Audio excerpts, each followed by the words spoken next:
I stepped up onto the train and detected that everything smelled like coffee and tea.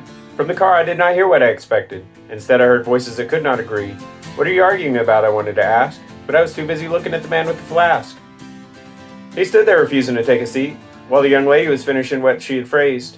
Suddenly he snarled, "All women cheat," which shocked me because I had been raised to see all people as completely and absolutely equal.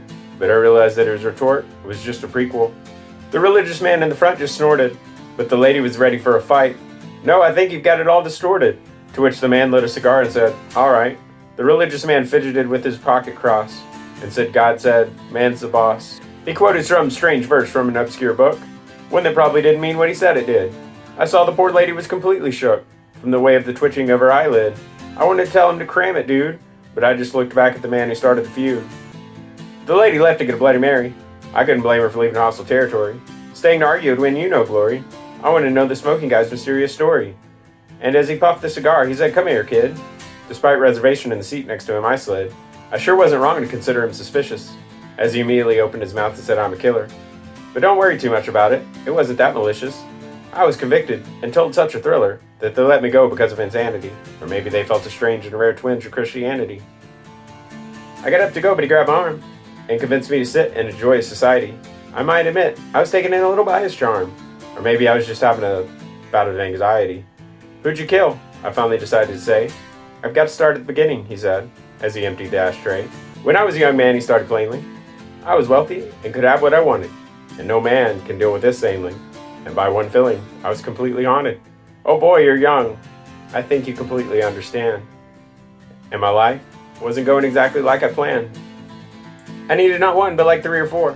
I became such a rage that I tried otherwise, but anything else became such a chore, and I couldn't relax until I'd had my prize. Don't you know that feeling of paralyzation when the religious man says you're facing damnation? I knew I had to get married and find a girl that I could call my very own, one that for me was specifically designed, and one that no one else could have ever known, because I knew out of the 10 I'd most likely covet, and every time I saw the same sex, I'd say shove it. But one day I did see her, and heard her sing, like a siren, an angel, or a devil from hell. I knew she'd make my ears permanently ring, and that she would reduce me to one brain cell. Things were fine until we married, and that night, at which time we should have both taken flight. She had so many opinions and such ambitions that I had to sit her down and explain the world, and that everything came with the laundry list of conditions. But she just sat there with her hair all curled. I felt my brain go completely numb as I watched her mouth smack that gum. I started to design scenarios in my head in which I could get away from her grasp, and this is when I started to imagine her dead, in a tragic way like Cleopatra and the Asp. But despite all these clouds flying over me, she told me something that would keep me rooted like a tree. "Let me be honest with you, kid, about what is life. It is a pollution and disease spread over the earth, and to contribute to what is already in strife." Well, I couldn't see any of the word, but she told me that my version was now in miniature. All I could say is, "Are you completely sure?" That is when the jealous rage only increased. After all, doctors had started to swarm my place. "Take off your clothes," said the first to the least, and they all took a lot of interest in the case. This is all normal, everyone always claimed, so I guess no one really should be blamed. Things only got worse after the birth. As everyone got to see, I was second place, the object of ridicule. I looked at the thing and all its mirth, and I couldn't help but feel like a fool. All of my independence had been robbed, as it just sobbed and sobbed. A little clump of flesh with no ability. Its eyes shone up at me like it could demand all of my time and all of my availability. I know this whole arrangement had to disband. Probably worst of all, I'd been demoted, and that little thing just cried and gloated. Just when I thought it was at its worst, in came that cocky and attractive singer. I saw the way they smiled as they rehearsed. I sure couldn't stand the way he'd linger. At night I dreamed they were all together, perhaps all strapped up in leather. So one day I heard him crowing like a lark. I grabbed him by the collar and swung him, and I knew it would leave a mark when he landed directly on the trim. I said, "Get out of here forever and leave town." And she came in while he was stinging from the beatdown. I got so angry that I picked up a rock, a weight that we used to keep on paper, and slammed it up against her with such a knock that her eyes went up like vapor. "You've really killed me," her body whined, and I couldn't believe I'd been so blind. The man stopped and relit a cigar, and I wanted to know why he told me this, as I was embarrassed for everyone in the train car, and his eyes just shone in a state of bliss He said no one should be forced to be born in brutality, but I guess that's just family morality.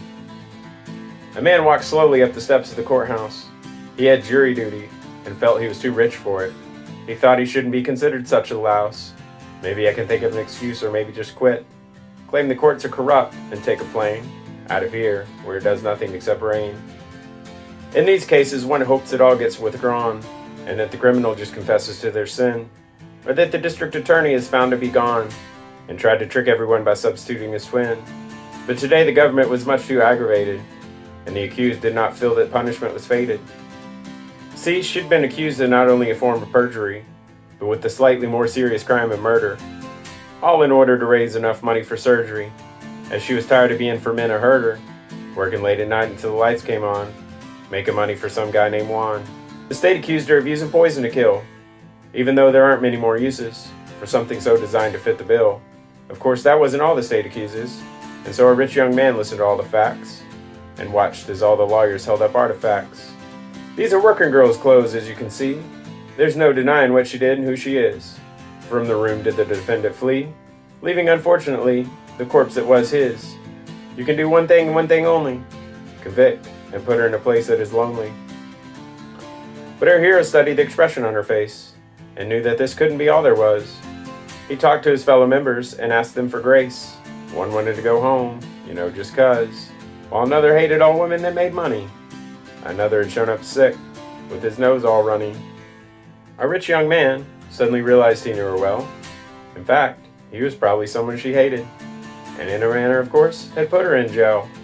Their link was that they had previously procreated, because our hero had been the defendant's first, and if you heard the whole story, you'd think he's the worst. Suffice it to say, our protagonist left with the gift of a little more and a little less than pure cash. So the young woman found it necessary to take off swift to somewhere they wouldn't care if she had a stash, and once she'd gotten rid of that thing, she started applying her trade with a bang. All these rushing memories filled our hero with uneasiness, so he started thinking of what he could do to make it right. The proceedings went on with such obliqueness that he knew he could be her knight. The others were just ready to get out, including the one that was suffering from a severe attack of gout. He had the verdict in hand to present, confident he had done exactly what he needed. When he looked down, he noticed he had misspelled innocent. When the judge read it, he realized his will had been superseded, so the little working girl was sentenced to 20 long ones. But the workhouses should be carrying tons. There's only one way to fix this mess, thought the rich man to himself in a lonely moment. I have to use all the means I possess. He'd track her down and make the announcement. He'd tie her with him so they could be two. He'd stick beside her and never bid her adieu. In the workhouse, she learned how to smoke and drink wine and vodka made by unclean means, and how to numb herself as soon as she was woke, and to live like she had in her teens, surrendering herself to a completely different instinct. When she walked by the handsome guards, they all winked. When the rich man saw her, he knew it was time to go up, and he asked for forgiveness for what he'd done. Of course, I knew we should never have broken up. Please let me marry you, and as a token, take this crown. No thanks, she said with real congeniality, but I guess that's just family morality. The old man said there's a lot of ways to be unhappy. People tend to invent new ways every week. They'll take all kinds of stuff that make them feel crappy, because their outlook has become way too bleak. If I'm being honest, I want to escape this life, one in which corruption and mistakes are rife. What would I like to do, you might want to know? I'd like to go out and enjoy all that nature has to offer beyond digging with a hoe. I know there are ideas out for the agitator, but I feel so trapped and ensnared here. And who is the real, pulling the strings puppeteer? His wife and kids disagreed with him on everything, and they didn't like when he wouldn't eat or conform. He found he could no longer hold off until spring, when outside it would at least be lukewarm. His doctor was telling him about a new illness, and didn't want to become his accomplice. So the old man gathered his books, and went outside. He left a little letter for his wife and kids. When they found it, they all loudly decried the way he sold all his goods and forbids them from stealing it back from the peasants, who need them for the future of their adolescence. Into the cold the man found the train, and he was heading out to another nation, a place with an entirely unique terrain, so he could complete his renunciation of everything he despised and found unwise. But his life, he felt it, denies. The wind was blowing and the snow was falling. By the time he made it to the station, his breath paused. He started to regret all the time he'd been stalling. Or maybe it was something years of smoking caused. He stood in line and had to sit on the bench. He realized he had a thirst. He had to quench. When he coughed, he knew it was over. But he demanded that his wife not be allowed to see him one last time, and moreover, that someone do something about this crowd. Everyone mourned at this old man's mortality, but I guess that's just family morality.